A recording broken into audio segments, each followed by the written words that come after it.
Guys, welcome back to Lawson's Car Reviews. This is Tristan, and today I have for you a 2017 Audi A6, and this one is actually the Quattro all-wheel drive version, and it is their 3-liter supercharged engine. And it's not all the way stock, so it might be just a little bit faster than the stock version. But let me give you a little bit of historic information about Audi. So Audi was founded back in 1909 by August Horch, and it kind of was in a financial situation based on a German depression. So 4 individual manufacturers had to merge and come together, which was Audi, DKW, Horch, and Wanderer, which was in 1932. They became Audi. So those 4 rings that you see on the front grille, they actually represent companies that merged together. Now later on down the line, back in the 1960s, the Volkswagen Group purchased Audi, and that became their more luxurious brand of vehicle. So Volkswagen is basically the people's car. That's what Volkswagen means. That's the more cheaper, affordable car. Audi is the step up. That's the luxury brand that's supposed to compete with BMW and Mercedes and the likes of those vehicles. But I've driven plenty of those cars. I love the look of these Audis. So let's take a look at it today, and we'll walk around it. We'll take it for a test drive, and then I'll let you know what I think. Let's go.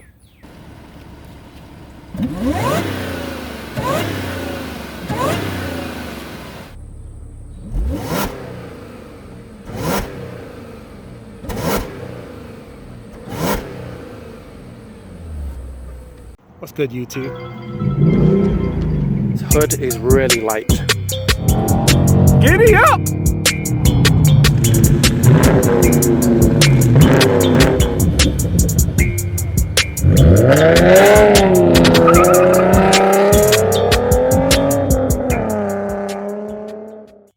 That's it. Like and subscribe. Comment. No, like, comment, and subscribe. Like, comment, and subscribe. And say right now. Right now. Okay, so starting off at the front of the car. This car is probably one of the best looking sedans that I see on the road. I'm comparing it to the Mercedes. I'm comparing it to the BMWs. There's just something very classy about the look of Audi. BMW has kind of gone to this beaver teeth face grille on its M3s and on its M4s. So I prefer the cleaner look of this and the big grille. Probably this and the Lexus are my 2 favorite sports sedans. But BMW, I feel like on its exterior styling, have lost the plot. But it's not anything super intricate. I mean, it's got basic body lines that just go up the left and the right side of the hood.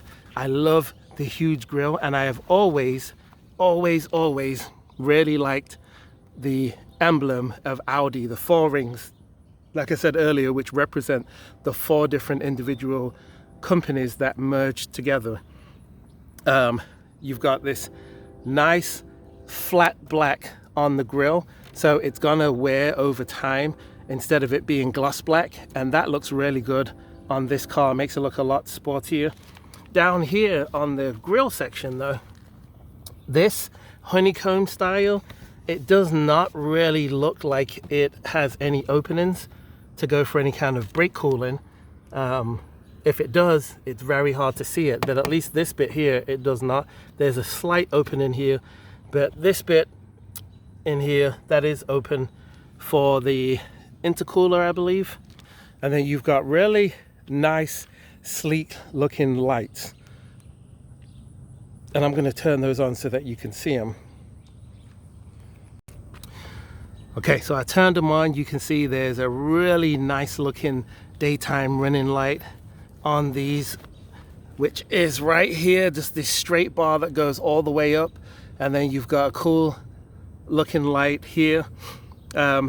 I'm not sure. I would assume that these are HID headlights or LED headlights. But the overall look of the light housing, is amazing. I love the look of this car. This is a car that before my friend actually purchased it, that I would have considered getting myself. And from a look standpoint, it definitely meets all of my requirements, that's for sure. Okay, I'll turn the lights off for now, but just going down the side of the car, we're looking at these wheels, which if I remember correctly, the one that I drove before, I'm pretty sure it had the same style wheels, but these are a 255 40 by 19. So it is a 19-inch rim with a nice small sidewall. Nice looking rims, it's hard to tell because these wheels are dirty, but they are silver, but they kind of have more of like a gunmetal silver look to it. But nice size, and I believe that they're the same size all the way around.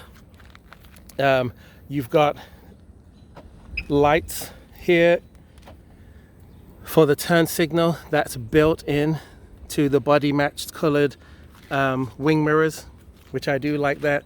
This car probably looks a little better than what some of the other ones that you're going to see do, because it's tinted all the way around, and even the windshield is tinted, so gives it a very nice stealthy look. And I just really appreciate the body lines and the simplicity that Audi did with the styling of this car. I mean, I really love it. Plus, I love the fact that it still has just 2 exhausts on each side, and I like that they're not round. I enjoy that they have a little bit of a different shape to it, more of a vacuum cleaner type shape, but I really like it. I prefer that over a round exhaust tip on this particular car, at least. You got the 3-liter badge with the T there, Quattro. I'm not sure what the T stands for because the car is not turbocharged. It most definitely is supercharged. And my friend actually added this kind of duck bill spoiler on the back, which I probably would not have added that myself, but each to their own. Press and hold this button here and it will pop open the trunk, and you are met with a pretty good sized trunk. It is 14.1 cubic feet. That is bigger than the trunk on my Volkswagen CC, which is like 13 cubic feet. And if we lift this up, let's see if it comes with a spare or if it comes with a fixer flat kit.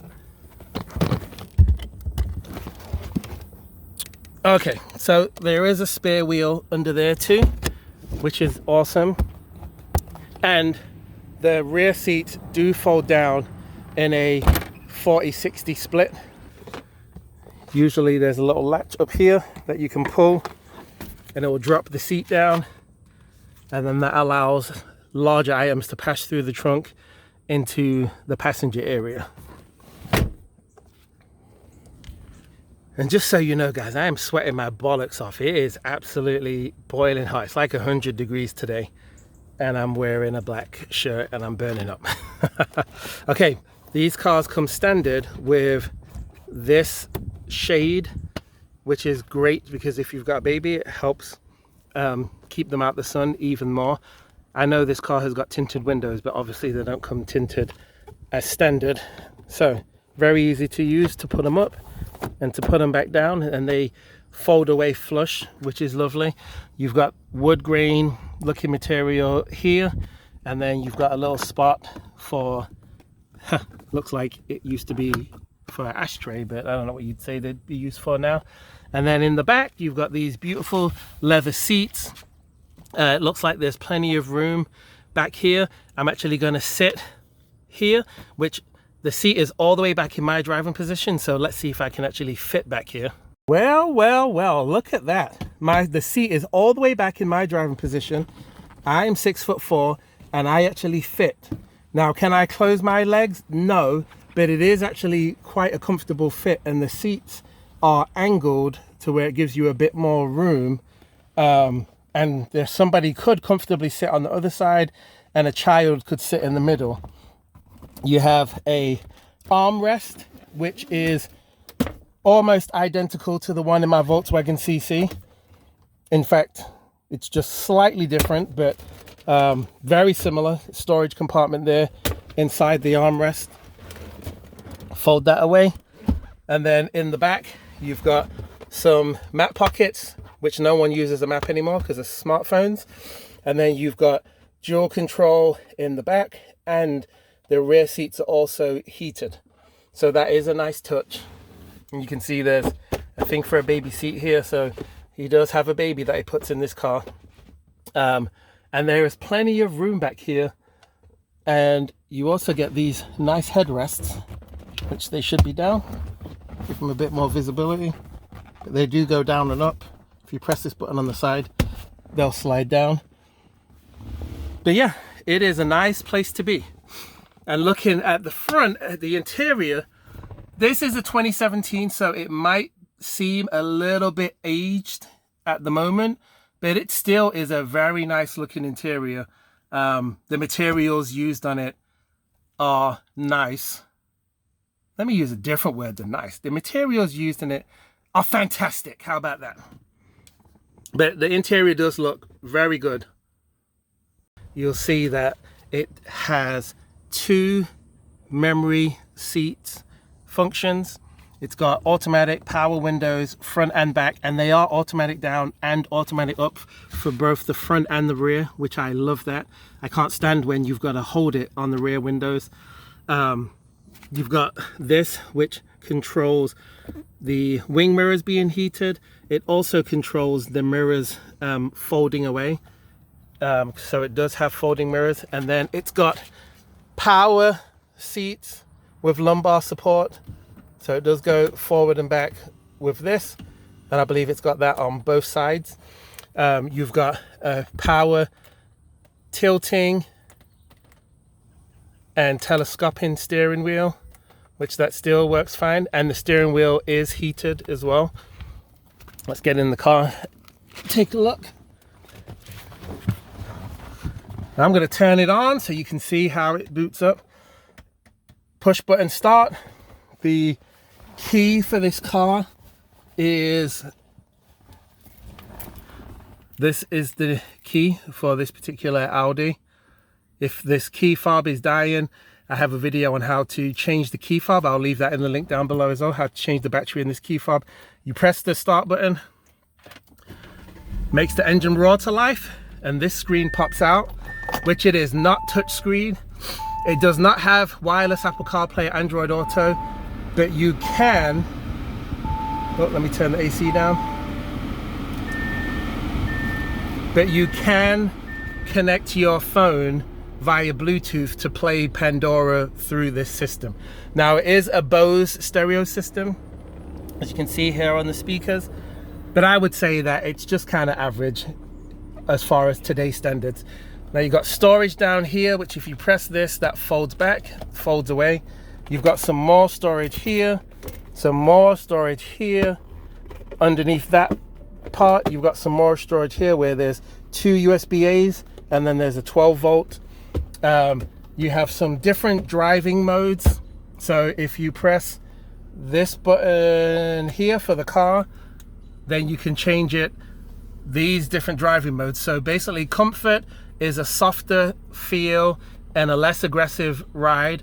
Auto will change the car's driving habits to how you actually drive. It learns it over time. And then dynamic changes it to a more aggressive style. And then individual lets you change it according to how you like to drive. So you can have the steering wheel be nice and stiff, but then you can have the transmission be less aggressive. Or you can have the steering wheel nice and loose and the transmission be more aggressive. It just depends on what you choose to pick. Analog gauges on the speed and the tach, which I am a huge fan of. But let's go over this too. Good size on the glove box. You've got this nice kind of like suede feeling lining, and then you've got cup holder here, or it looks like it's a cup holder.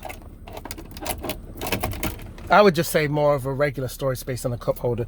2 cup holders here, which that has a cover for it as well. But yeah, some nice features on the car, but it is not a touchscreen. Automatic parking brake, and down here There's no aluminium dead pedal. You have paddle shifters on the steering wheel to go through the 8-speed automatic transmission, and then if you put it in drive, you can shift that over, and you can also manually shift gears that way. Remember, this one is not dual clutch, it's a regular automatic. That this car does have a one-touch sunroof that will just open up and give you a little bit more brightness on the inside. One more touch also closes it, so that is a nice touch.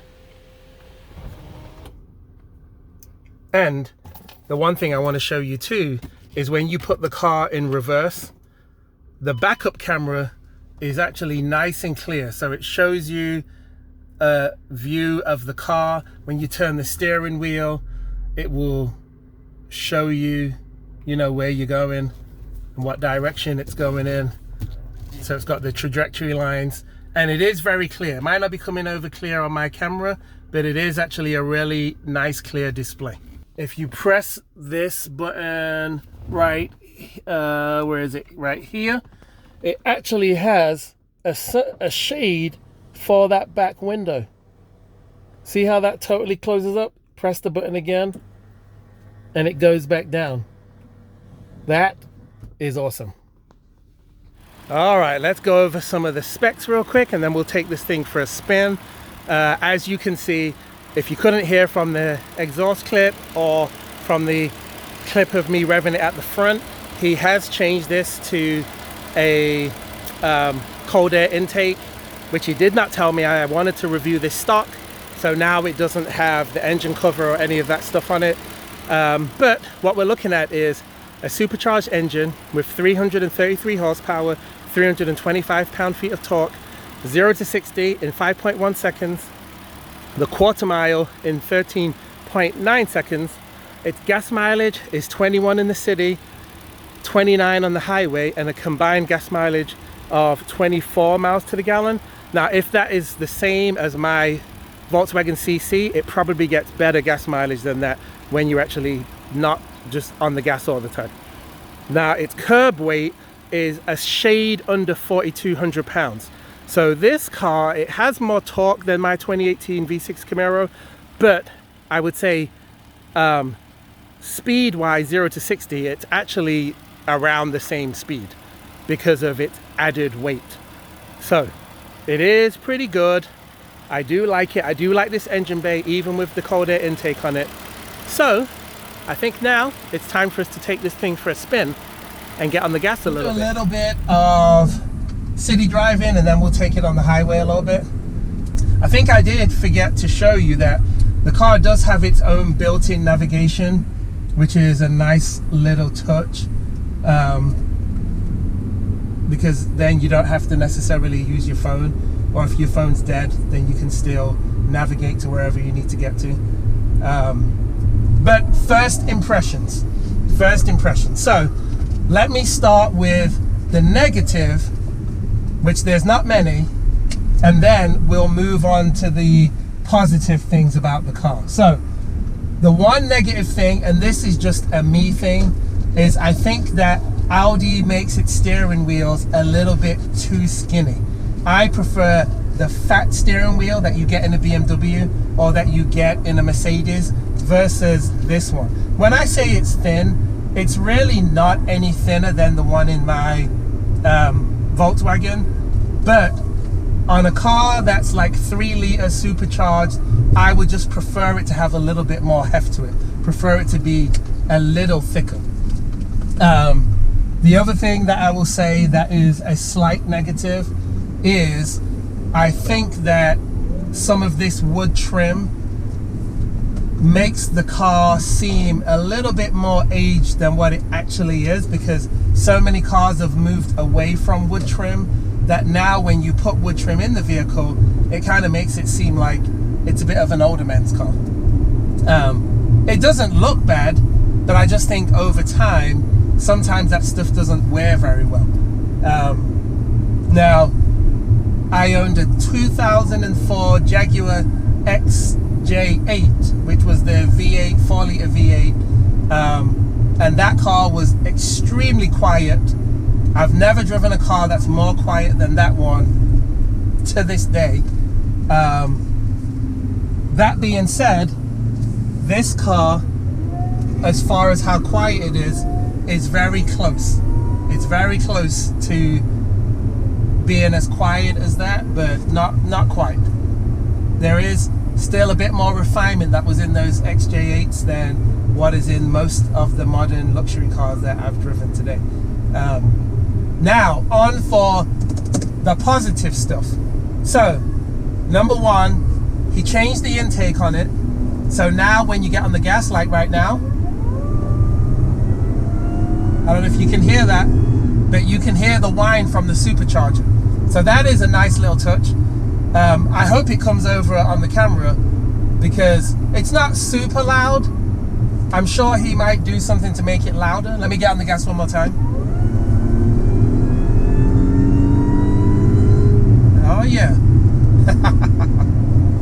And comparing it to my Camaro, because I think it's a good comparison. One, because my Camaro is a convertible, so it makes it heavier anyway. It's around 3,800 pounds. So it's heavier than the coupe version. And I think that speed-wise, this you can feel that this has got more torque.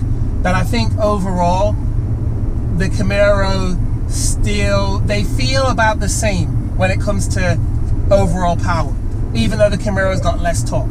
Once it gets going, I feel like they're the same speed, just about. So just to give you a little indication of what you're going to be looking at if you get one of these. Now the difference is, because this is supercharged, you can probably put a smaller pulley on it and you can give it a tune, and you're going to be making 450 horsepower just like that. Now it's going to be expensive doing it on an Audi, but it's still a fairly simple way to make more power, whereas on my Camaro I would not be able to make that much power since it's just a naturally aspirated V6 versus a supercharged V6. Now that I'm going like highway speeds, I'm going 65 miles an hour, it is louder than my than what my old Jag was, but not very loud. It's probably from an acoustic standpoint inside the car, it is about as loud as my Acura MDX, which is also good. I mean, it's also a luxury vehicle, so that's good. It's not a bad thing. Woo! Can you hear that? Yes. The pickup with the supercharger versus if it was a turbo, it's definitely more instant, and you can definitely hear the sound of that supercharger whine working. So I do like that. And the mode that I have it in right now is I've got it set to dynamic, which makes the steering a little stiffer. We're going to do some twisty bits just to see if the handling is any good, to see if the car stays flat or if it leans to the left and to the right when you do quick turns. But I think that this 8-speed automatic transmission, it doesn't shift quite as fast, obviously, as what a dual clutch would. You shouldn't really expect it to, but it does. Yep, there you go. Yeah, it's quick. It does downshift pretty quick. Now that was me keeping everything in automatic. I'm gonna flip over and I'm going to use the floor mount shifter first to change through some of these gears, and then I will switch it to using these paddle shifters when we get on some more corners. Let's see. Let me drop these gears some.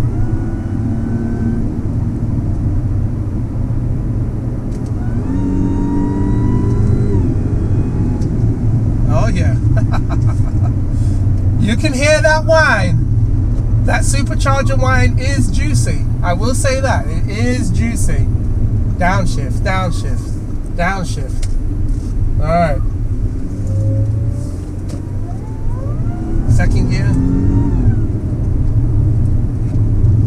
Alright, so you can feel the body roll. I mean, that was just one corner I took, but you can definitely feel the body roll, more so than what you can in my Camaro. I'm not comparing the two as far as that this should handle as good as my Camaro, because those Camaros that are built on that chassis for the 6th gen Camaro, they're one of the best handling cars out there. So I don't expect it to handle as good as that. So yeah, let's see. I just mentioned the Camaro just to give you a baseline of where it's at. I gotta slow down a bit because there's a cop right there. And we're gonna take some of these back roads. Really feel this thing out, which I can't wait. Slow down. First gear on the back road, all-wheel drive. Let's go! Oh, I hit the rev limiter. Oh, all right. Okay, so from an almost dead stop, it pulls quite nice. No wheel spin because of the all-wheel drive. So off the line, it's pretty good. It's pretty good off the line. My Camaro would have been spinning to try and pull off that hard, so.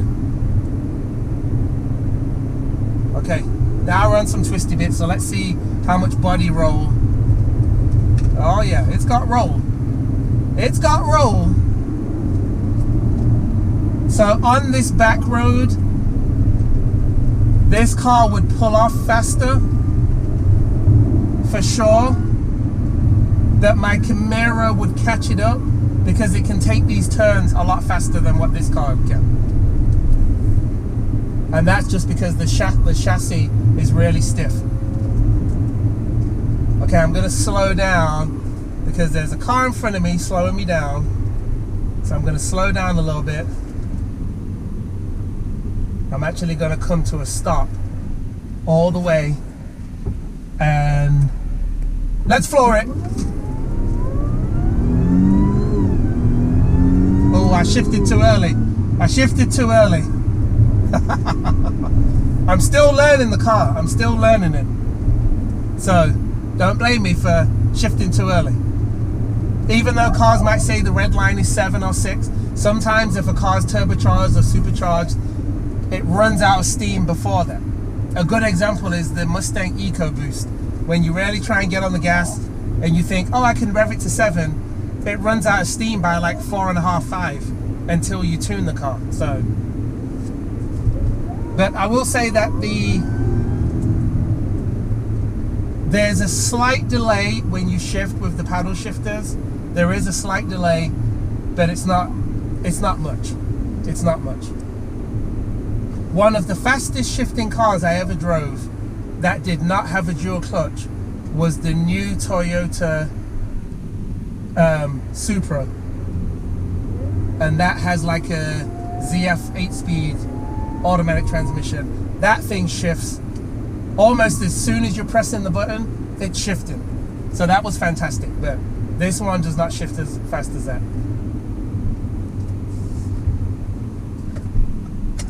And big shout out to the person who borrowed me this car. I'm not abusing it, I promise you. I'm just doing some hard pulls. That's all. Like right now.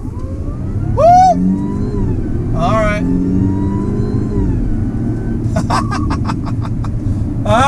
Alright. You guys, if you can't hear that supercharger whine over the camera, man, then my camera sucked. Because back there, it was actually quite loud, the supercharger whine. Now, knowing him, he probably wants to put an exhaust on it and make it sound more beefy and whatever. I would leave it as it is, but I'm also an old man compared to him, so if I was his age, I probably would want it to sound more sporty as well. But now that I'm a more older, distinguished gentleman, right? Got my own t-shirt and everything, then I more leave these things stock nowadays. My fun comes from driving everybody else's car. But for now, that's the review. The car is very smooth, it's quiet, It's refined. It's comfortable. The seats are very comfortable. This one has heated seats but no cooled seats. But remember, it is a 2017, so the newer ones I know have cooled seats. The higher trims may even have had an option for cooled seats, but you can look that up for yourself. So for now, I'm going to leave my Lawson score on the screen right here. Don't forget, like the video, subscribe to the channel because it helps it to grow, and leave a comment down below, especially if you own one of these. I want to know if these hold up. I want to know what are their weird quirks and features, what are the weird maintenance things that you have to do to it, because I would consider getting this same car as my next daily driver, possibly. So either this or a Volkswagen Arteon, which is a 2-liter all-wheel drive 300 horsepower vehicle, so that's not bad either, which I have reviewed one of those on the channel too. I'll leave that in the description as well. But anyway, thanks for watching again, and I'll see you guys in the next video. Peace.